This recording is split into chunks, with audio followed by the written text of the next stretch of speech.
जौनपुर में बंसी नाम का एक कंजूस मक्खी चूस नौजवान सेठ रहता था।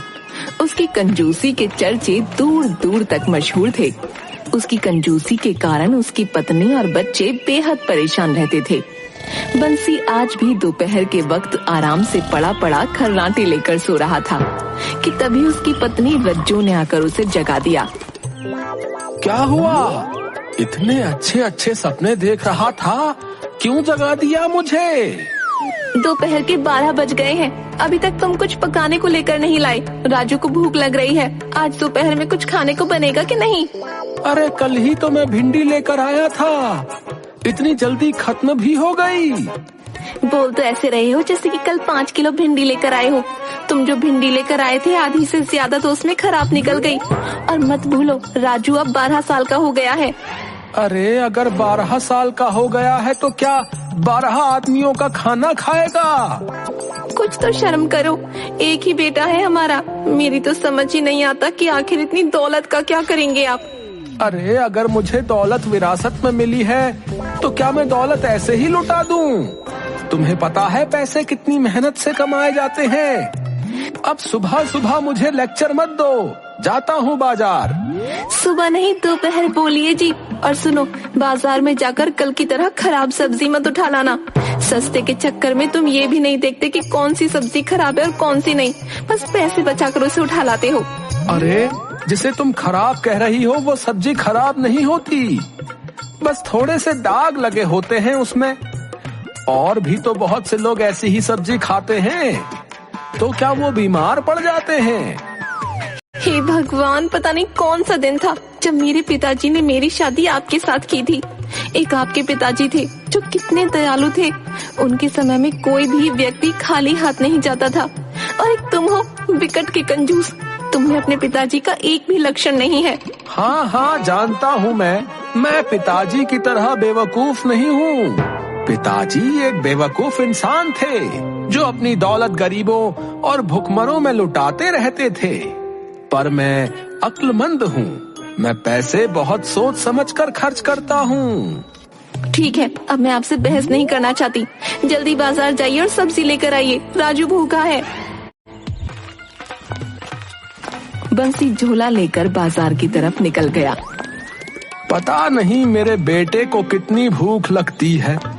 अब बताओ, कल रात के 10 बजे ही तो खाना खाया था और फिर भूख लगने लगी। ये कोई तरीका हुआ? मेरी पत्नी ने मेरे बच्चे को बिगाड़ कर रख दिया है भाई। मुझे पूरी उम्मीद है कि मेरे बाद मेरी पत्नी और मेरा बेटा मेरी सारी दौलत पानी की तरह बहा देंगे, पर मैं ऐसा हरगिज नहीं होने दूंगा। बंसी बड़बड़ाता हुआ जा ही रहा था कि तभी एक भिखारी बंसी की ओर लंगड़ाता हुआ आकर भीख मांगने लगा। भगवान के नाम पर कुछ दे दे बेटा। बंसी ने देखा कि भिखारी के कटोरे में 10-10 के 3-4 नोट पड़े हुए थे। अरे तुम्हारे पास तो अच्छे खासे पैसे हैं, फिर भी भीख मांग रहे हो। ये कैसी बातें कर रहे हैं आप छोटे मालिक? अगर मेरे पास पैसे ही होते तो मैं भीख क्यों मांगता? अरे ये कटोरे में 30-40 रुपए पड़े तो हैं, ये क्या कम है? तुम्हें पता है मैं 30-40 रुपए में 3-4 दिन चलाता हूँ। मैं आपको जानता हूँ छोटे मालिक, आप इस गांव के बड़े मालिक सेठ अमीर चंद के बेटे हैं ना। आपको पता है जब बड़े मालिक जिंदा थे तब मुझे भीख मांगने की जरूरत ही नहीं पड़ी। वो हर महीने मेरे परिवार का खर्चा मुझे देते रहते थे, और एक आप हैं जो मेरी मदद करने के बजाय मुझे ताने दे रहे हैं। अबे ओ, अगर तुझे मेरे पिताजी की इतनी ही याद आ रही है तो जाकर तू भी उन्हीं के पास चला जा। मैं पिताजी की तरह बेवकूफ नहीं हूँ। अगर पिताजी को लुटाने की आदत नहीं होती तो आज ये पूरे गांव की जमीन मेरी होती। अब मेरा टाइम खराब मत कर, चल निकल यहाँ से। इतना कहकर बंसी गुस्से से आगे बढ़ गया।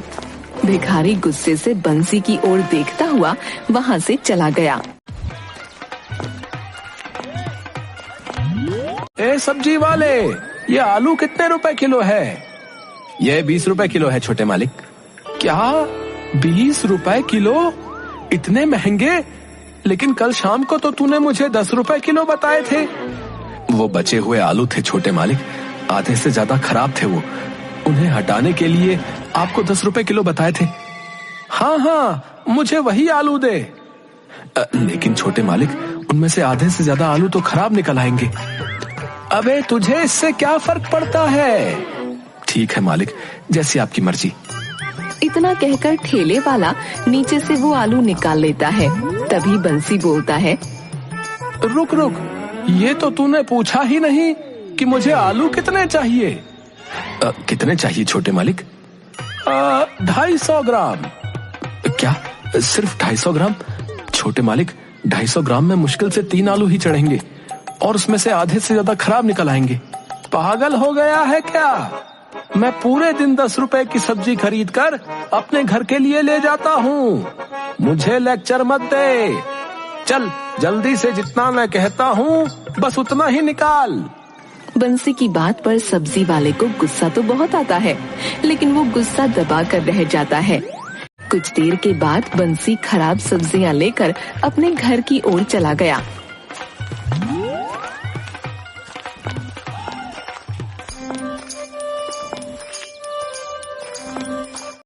सब्जी देखकर उसकी पत्नी रज्जो का पूरी तरह से मूड खराब हो गया।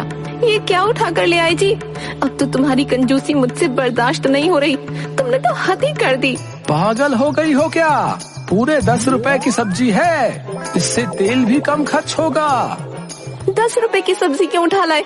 10 रुपए का चाकू खरीद कर हम दोनों के गले काट दो। तुम अकेले ही रहना, तुम्हारे बहुत पैसे बचेंगे। चाकू खरीदने के लिए भी पैसे क्यों खर्च करूं?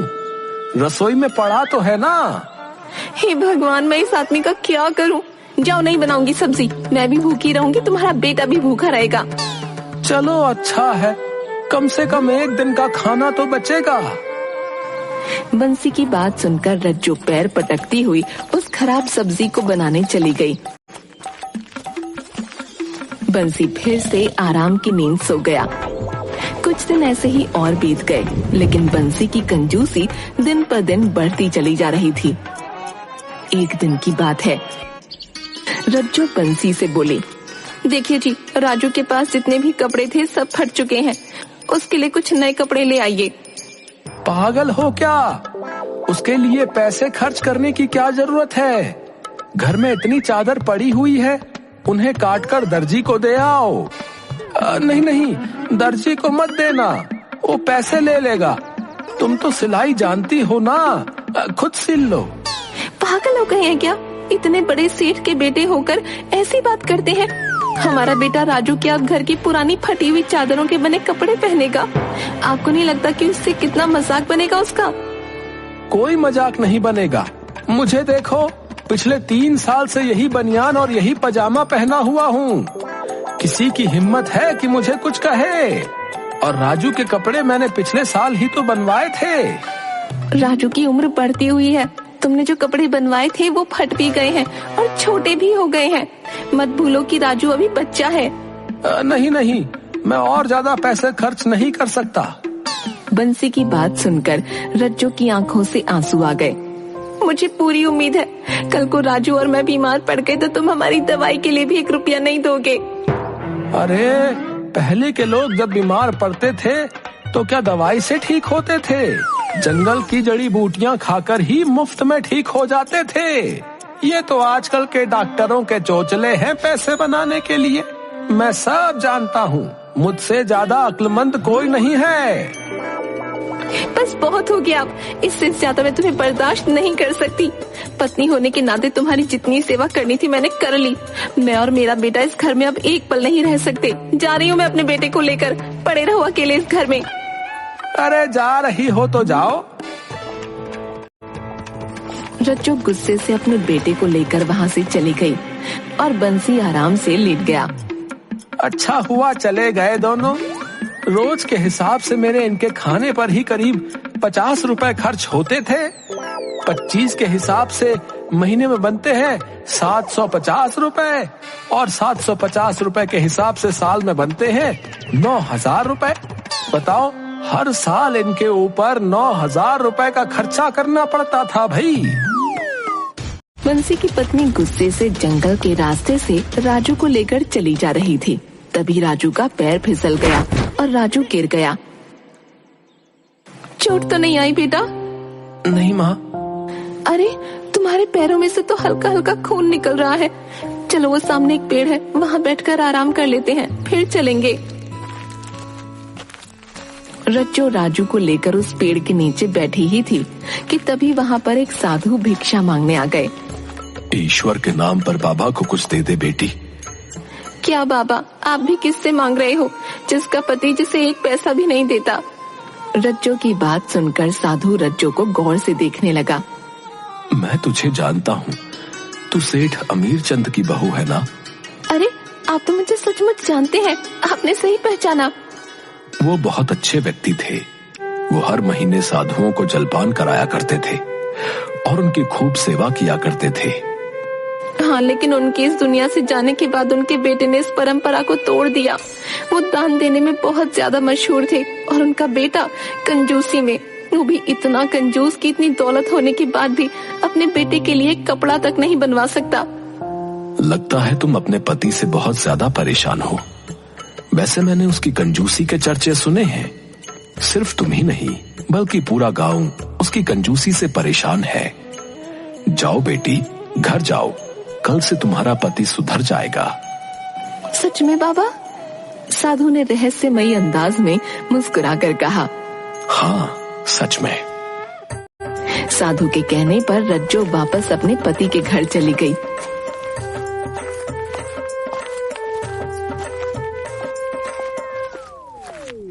उसका पति बंसी अभी भी सो रहा था। रज्जो भी राजू के साथ सो गई। सुबह के वक्त किसी ने बंसी के घर का दरवाजा खटखटाया। रज्जो ने दरवाजा खोल दिया, मगर सामने खड़े हुए व्यक्ति को देखकर रज्जो बुरी तरह से हैरान रह गई। उसने देखा दरवाजे पर उसके ही पति का हमशक्ल खड़ा हुआ मुस्कुरा रहा था। दैया रे दैया, तुम तो अंदर सो रहे थे। क्या एक ही रात में कंजूसी के साथ साथ जादूगरी भी सीख ली तुमने? मुझे अंदर आने के लिए नहीं कहोगी भाभी? भाभी, पर मेरा तो कोई तेवर नहीं। पहले मुझे अंदर तो आने दो, उसके बाद बैठकर बात करते हैं। उस व्यक्ति के कहने पर रज्जो वहाँ से हट गई। बंसी सो रहा था। जुड़वा तो मैंने बहुत देखे हैं, लेकिन तुम तो हूबहू बिल्कुल मेरे पति की शक्ल के हो। मेरा नाम चंदू है भाभी, मैं आपका देवर हूँ और बंसी का जुड़वा भाई। इतना कहकर चंदू ने बंसी को सोते से उठा दिया। अरे तुम तो अपने घर चली गई थी, फिर वापस क्यों आ गई? आंखें खोलो भैया, मैं हूँ तुम्हारा जुड़वा भाई। अपने घर में किसी आदमी की आवाज सुनकर बंसी उठकर बैठ गया, मगर सामने अपने हमशक्ल को देखकर वो बुरी तरह से हैरान होकर बोला। कौन है तू? तुम्हारा जुड़वा भाई है। मेरा जुड़वा भाई पागल हो गया है क्या? मैं अपने पिताजी की इकलौती संतान हूँ, मेरा कोई भाई नहीं है। नहीं भैया, आपको कोई गलतफहमी हुई है। पिताजी ने कभी आपको इस बारे में बताया नहीं। पिताजी ने मुझे बचपन से ही यहाँ से अलग रखा था, पर कुछ दिनों पहले ही मुझे पता चला कि पिताजी अपनी सारी जायदाद मेरे नाम कर गए, इसलिए मैं तुरंत दौड़ा चला आया यहाँ। तेरा दिमाग तो ठीक है। अरे सारी दौलत मेरी है, तू जरूर कोई बहरूपिया है जो मेरी दौलत लूटने आया है। ऐसा नहीं है बंसी भैया, मेरे पास जायदाद के सारे कागजात हैं। इतना कहकर चंदू ने अपने बैग से कुछ कागजात निकालकर बंसी के सामने रख दिए। ये देखिए, इसमें इस वसीयतनामे में पिताजी के हस्ताक्षर हैं। पिताजी बहुत ज्यादा दयालु थे बंसी भैया, और मैं भी उन्हीं पर गया हूँ। अब मैं ये सारी दौलत सारे गांव में बांट दूंगा। पिताजी की आत्मा को शांति मिलेगी। क्या खाक शांति मिलेगी? मान न मान, मैं तेरा मेहमान है, मैं तुझे जानता तक नहीं, और ये कागज ये फर्जी है। चंदू और बंसी आपस में बुरी तरह से झगड़ा करने लगे। बंसी मानने को तैयार ही नहीं था कि चंदू उसका भाई है। ये सारा नजारा हैरत से राजू और रज्जो देख रहे थे। बात इतनी बड़ी थी कि उन दोनों को गांव के मुखिया के पास जाना पड़ा। सारा गांव वहां पर मौजूद था और उन दोनों भाइयों को हैरत से देख रहा था। मुखिया वसीयतनामा देखकर बंसी से बोले, वसीयत में तेरे पिताजी के यानी सेठ अमीर चंद के हस्ताक्षर हैं और इसकी शक्ल जो है हूबहू तुझसे मिलती है। कानून के मुताबिक जो है यही सारी संपत्ति का मालिक है। ये कैसी बातें कर रहे हैं आप मुखिया जी? अरे मैं कोई अपनी तरफ से नहीं कह रहा हूँ बंसी। अरे इसके पास सारे कागजात हैं और वो सब असली हैं, समझे? और अब इसकी मर्जी है कि ये उस दौलत को दान करे या अपने पास रखे या फिर तुम्हें दे दे, समझे? मुखिया जी, आप तो मेरे पिताजी को जानते थे कि वो कितने दयालु थे। जब वो जिंदा थे तब गांव में कोई भी व्यक्ति भूखा नहीं सोता था और मेरे भाई की कंजूसी के बारे में तो सारा गांव जानता है। ये तो अपने पत्नी और बच्चे को भी भूखा रखता है। वैसे तो मैं सारी दौलत इन्हें दे देता, लेकिन इसकी कंजूसी के कारण मैं ऐसा नहीं कर सकता। मुझे पूरी उम्मीद है कि पिताजी की आत्मा को बहुत तकलीफ होती होगी, इसलिए मैं सारी दौलत और जायदाद गरीबों में दान कर दूंगा। चंदू की बात सुनकर बंसी चंदू के कदमों में गिरकर बोला, ऐसा मत करो भाई। अगर तुम सारी जायदाद और सब कुछ दान कर दोगे तो मेरी पत्नी और बच्चे का क्या होगा? उनको तो वैसे भी तुमने बहुत परेशान रखा हुआ है, वो कहीं ना कहीं गुजारा कर लेंगे। बंसी को अब अपनी कंजूसी का एहसास हो गया और वो दिल ही दिल में बहुत ज्यादा शर्मिंदा होकर बोला, अगर तुम ये जायदाद मेरे पास ही रहने दोगे तो मैं वादा करता हूँ कि मैं भी पिताजी की तरह दयावान बनूंगा और अपनी कंजूसी की आदत को छोड़ दूंगा। बंसी ने इतना बोला ही था कि तभी एक रोशनी हुई, चंदू के चेहरे पर चमकी और देखते ही देखते चंदू उसी साधु में परिवर्तित हो गया जिस साधु से बंसी की पत्नी की मुलाकात हुई थी। ये देखकर बंसी की पत्नी रज्जो हैरत में पड़ गई। तेरी आंखें बता रही हैं कि तुझे अपनी गलती का पश्चाताप है। ये सारा नाटक मैंने तुझे सुधारने के लिए किया था ताकि तेरी आंखें खुल जाएं। रज्जो तुरंत साधु के पैरों पर गिरकर बोली, साधु महाराज, मुझे नहीं मालूम था कि आप इतने पहुंचे हुए साधु हैं। मैं कोई मामूली साधु नहीं हूँ बेटी, बल्कि मायावी साधु हूँ। तेरी आंखों की उदासी मुझसे उस वक्त देखी नहीं गई। मैं वादा करता हूँ साधु महाराज कि अब मैं कभी भी कंजूसी नहीं करूँगा, हाँ, और अपने पिताजी की तरह बनकर दिखाऊंगा। बंसी की बात सुनकर साधु मुस्कुराता हुआ वहाँ से गायब हो गया और उस दिन के बाद से बंसी अपने पिताजी की तरह दयावान हो गया और उसकी कंजूसी की आदत खत्म हो गई।